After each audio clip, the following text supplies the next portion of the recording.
Ang pinakamalakas na creature na bumago sa buong mundo ay mapapasakamay na ni Jinwoo. Samantalang napaka-intense na ng eksena dahil binalaan ni Thomas Andre si Wang Dongsu na huwag gagalawin ang pinakamalakas na hunter kung gusto pa niyang mabuhay. Nalaman ni Jinwoo na ang suspect sa pagpatay ng national level hunter na si Christopher Reid ay ang kanyang ama. At since malaki ang nawala ng US government dahil sa insidenteng ito, kaya gagawin nila ang lahat ng makakaya para lang mahuli ang suspect. Sinabi ni Agent Adam White, gustong i-maintain ng Federal Bureau of Hunter ang relationship nila kay Jinwoo. Kaya ipinadala siya ng direktor upang bigyan ng heads up ang ating bida bago may sa publiko ang investigasyon. Dahil alam niyang magugulat si Jinwoo kapag ang kanyang ama ay biglang mag-pop up during sa International Guild Conference. Napadilat ang mata ni Jinwoo habang iniisip niya ang kanyang ama na nawala ng 10 taon at ngayon lang bumalik bilang isang magic beast. Habang si Agent Adam White, hindi siya makapaniwala na kayang gumamit ni Jinwoo ng hindi pangkaraniwang telekinesis. Ang isang high-ranking mage ay kaya lamang magpagalaw ng isang object. Ngunit hindi niya akalaing kaya siya nitong palutangin at i-squeeze ang kanyang liig kasabay pa nito ang laptop na parang piniga na papel.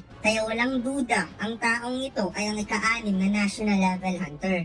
Handa na ang lahat para sa gaganaping International Guild Conference at pumangatlo ang Ajin Guild sa listahan. Ang pumangalawa ay nanggaling sa Mexico at ang number 1 ang Scavenger Guild ni Thomas Andre. Ang Ajin Guild ay representative ng South Korea sa taon na ito. Ang kanilang participation ay naging headline both South Korea at sa buong mundo dahil si Song Jinwoo lang ang nag-iisang top-ranking hunter sa Ajin Guild since ang guild mismo ay ang kanyang sarili. Kaya ang Federal Bureau ay nakapag-decide na maimbitahan si Song Jinwoo upang makilala bilang nag-iisa sa isang guild na kayang makipag-rival sa ibang top-ranking guild sa buong mundo.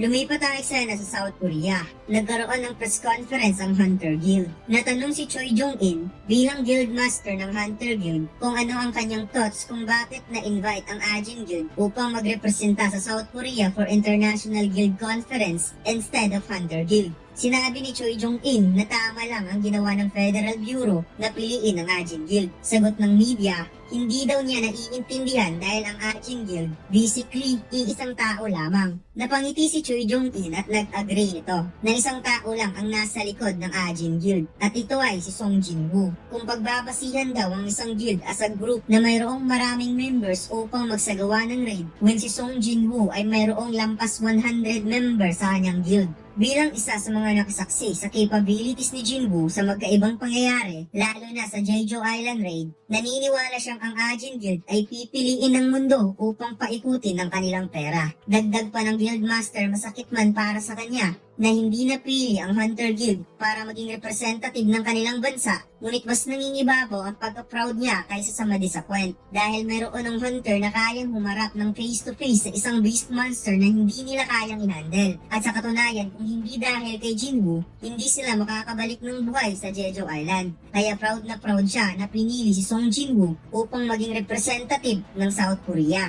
Lumipat ang eksena kay Chairman Go Geun-hye. Ipinalam ni Jin Chul na may sino mang nag-request galing sa China at gustong malaman ang information patungkol kay Song Jinwoo. Kaya kinlaro ng chairman kung personal information ba ang gusto nilang malaman. Tugon ni Jin Chul, parang hindi dahil gusto daw nitong malaman ang public documents patungkol kay Jinwoo na relevant sa news and articles, like records ng raid. Naunawaan ng chairman kung ano ang gusto nitong makuha. Ngunit alam daw ng China na hindi sila nagbibigay ng access patungkol sa personal information ng kanilang top-ranking hunter. Subalit nagtataka siya kung bakit nagka-interes ang China kay Song Jinwoo. Tugon ni Jin Chul, ang request daw na ito ay hindi galing sa Chinese government, kundi galing sa isang individual. Kaya nagulat ang chairman dahil parang alam na niya kung sino ito. Ang 7-star hunter na si Liu Zigang ay nagka-interes na makilala si Song Jinwoo. Ang China ay hindi sumunod sa international standard for hunter rankings. Instead, gumawa ito ng sariling ranking system. Ang hunter na mayroong 5-star ay kinukonsider ang pinaka-highest rank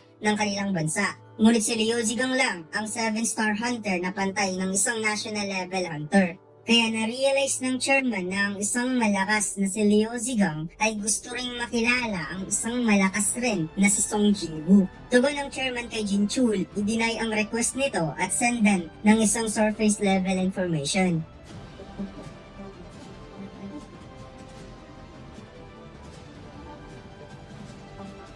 subukan yung magkaroon ng Man Online Studio 4 Episode 7.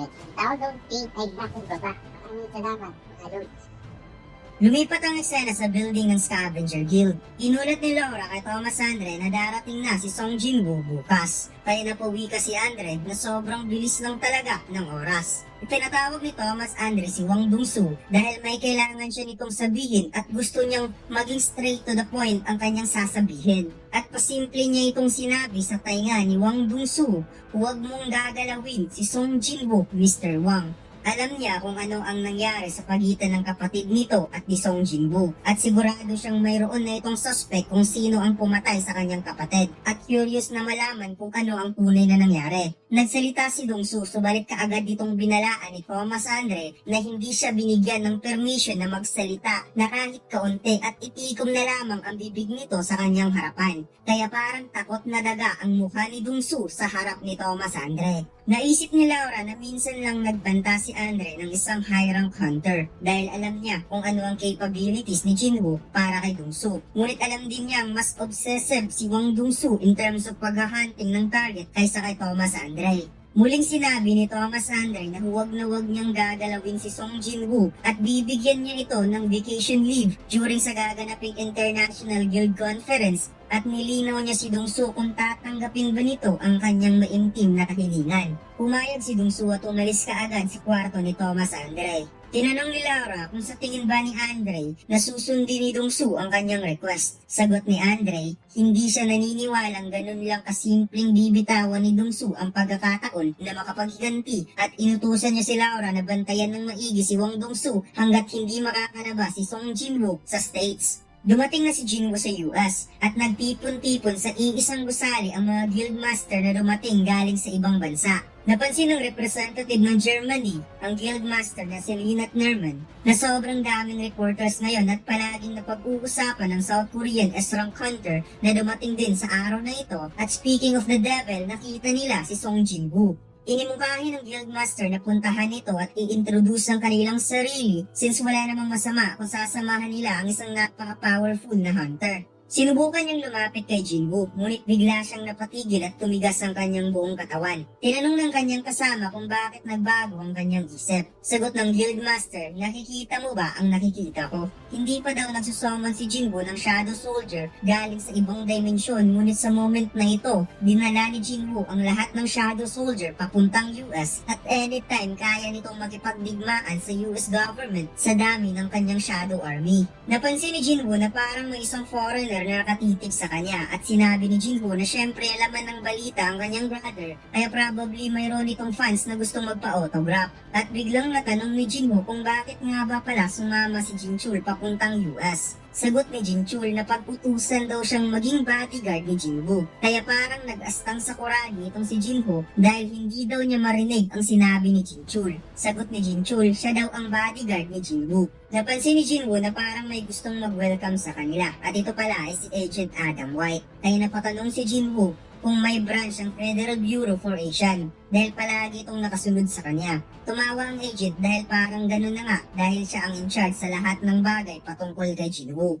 Naghiwalay si Jinwoo at Jinho dahil may importanteng pag-uusapan si Jinwoo at Mr. White habang si Jinho ihahatid ng tauhan ni Mr. White sa tinutuluyan nilang hotel. Tinanong ni Jinwoo kung patungkol na naman ba ito sa kanyang ama. Sagot ng agent, patungkol daw ito sa isang bagay na magkakaroon ng pakinabang para kay Jinwoo. At ang patungkol sa kanyang ama ay sinabi na niya ang lahat. At ang topic na pag-uusapan nila ay isang top secret category ng Federal Bureau of Hunter. Sumakay ang dalawa sa isang magarang sasakyan papuntang headquarters ng Bureau of Hunter. Sinabi ni Agent Adam White, sa ngayon ang Federal Bureau of Hunter ay nasa matinding pressure. Ang pagamatay ni Christopher Reed ay malaking kawalan at hanggang ngayon hindi pa nila ito nasa publiko. Kaya ginagawa nila ang lahat ng makakaya upang makahanap ng kapalit nito. At isa sa kandidato ay si Song Jinwoo. Ipinakita kay Jinwoo ang runestone ng Dragon Kamesh, ang dragon na nagbigay ng matinding calamity sa history ng sangkatauhan. Alam nila kung gaano kahalaga ng isang runestone sa isang mage hunter at matagal na nilang hinahanap ang pwedeng magmamay-ari nito. Kaya wika ng agent, ano daw sa tingin ni Jinwoo ang kanilang bagong offer. Nagulat si Jinwoo sa kanyang nakita at gusto niyang ibalik ang video kung saan nakafocus sa Kamish Corps. Gustong puntahan ni Jinwoo ang buto ng Kamish Corps ngayon din at willing siyang ibigay ang kanyang oras sa Federal Bureau of Hunter since mayroon naman siyang right na mag-request sa kanilang offer. Tugon ni Mr. White, ang existence ng kanyang knowledge ay hindi saklaw ang patungkol kung nasaan nakatago ang Kamish Corps. Subalit request ito ni Song Jinwoo kaya naniniwala siyang masisiyahan ng direktor kapag i-cater niya ang request nito. Sinabi ng agent na magantay muna si Jinwoo habang gumagawa pa siya ng report. Kaya tugon ng ating bida na mas magandang pumunta na lamang sila sa Federal Bureau upang doon na maghintay. Nagulat ang direktor ng Federal Bureau of Hunter dahil hindi siya makapaniwalang si Song Jinwoo ay nandito ngayon sa kanilang building at mas lalo siyang hindi makapaniwala na hindi nagkaroon ng interes si Jinwoo sa Roundstone, instead nagkaroon nito ng interes sa bangkay ng Dragon Kamish. Inimubayan ng direktor na mag-antay muna sa labas si Agent Adam White dahil i-discuss niya ang topic na ito sa Deputy Director. Tinanong ng direktor ang Deputy kung mayroon itong idea kung bakit gustong makita ni Jinwoo ang Kamish Corps. Sinabi ng Deputy, hindi niya masasabi. Subalit isa lang ang sigurado siya. Hindi pupunta si Jinwoo sa Kamish Corps para lang titingnan ito.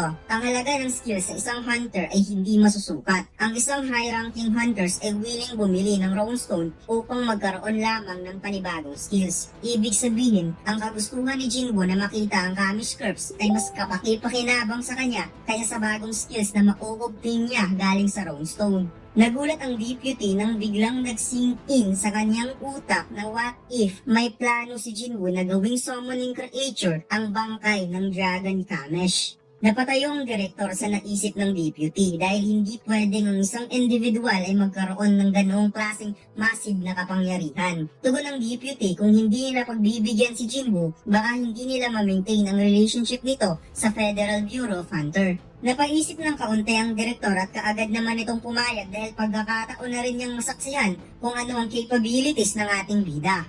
Pumunta ang apat sa underground ng headquarters at naramdaman ng ating bida ang napakaraming mana na sumabay lang sa hangin kahit 8 years na itong patay ngunit mayroon pa ring mana na naiwan sa bangkay ng Dragon Kamish. Kaya curious talaga siya kung gaano ito kalakas kapag maging isa ito sa kanyang mga shadow soldier. Nakapasok ng apat sa loob at sobrang laki pala ng Roundstone ng Kamish Corps mga lods, hindi tulad sa mga Roundstone na nakukuha ni Jinwoo sa dungeon na maliit lang. Sinabi ng direktor, daan-daang hunter ang pinatay ng Dragon Kamish at dito nagsimula ang national level hunter matapos itong talunin ng 5 S-rank hunter. Sa katunayan, ang electricity na ginamit sa buong building ng Federal Bureau of Hunter ay nanggagaling sa Essence Stones ng Kamish. Tinanong ng direktor si Jinwoo kung satisfied na ba ito sa kanyang nakita. Wika ng ating bida, umatras kayo.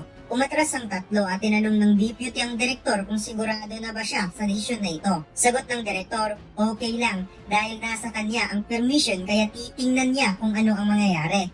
Hinanda ni Jinwoo ang kanyang kamay upang magsagawa ng shadow extraction at makikita nating umaapaw ang matinding mana nito sa kanyang braso. Itinuon ni Jinwoo ang kanyang kamay at binigkas ng salitang, "Arise." Subalit, hindi man lang nagkaroon ng kaunting presence ang shadow extraction ni Jinwoo at nawala ito na parang bula. Ipinikit ni Jinwoo ang kanyang mga mata at huminga ito ng malalim at muli niyang binigkas ang salitang "Arise." Kaya unti-unting umaapaw ang napakatinding presence ng shadow ni Jinwoo sa mga buto ng Kamish Corps na makikitang unti-unting nagkaroon ng buhay at lumabas galing sa Kamish Corps ang napakalaking shadow dragon na parang gustong magwala nito sa muli niyang pagkabuhay. At dito lang nagtatapos ang ating kwento mga lods. Huwag mo sanang kalimutang mag-like, comment at mag-subscribe sa ating YouTube channel at mag-follow sa ating Facebook page. Salamat!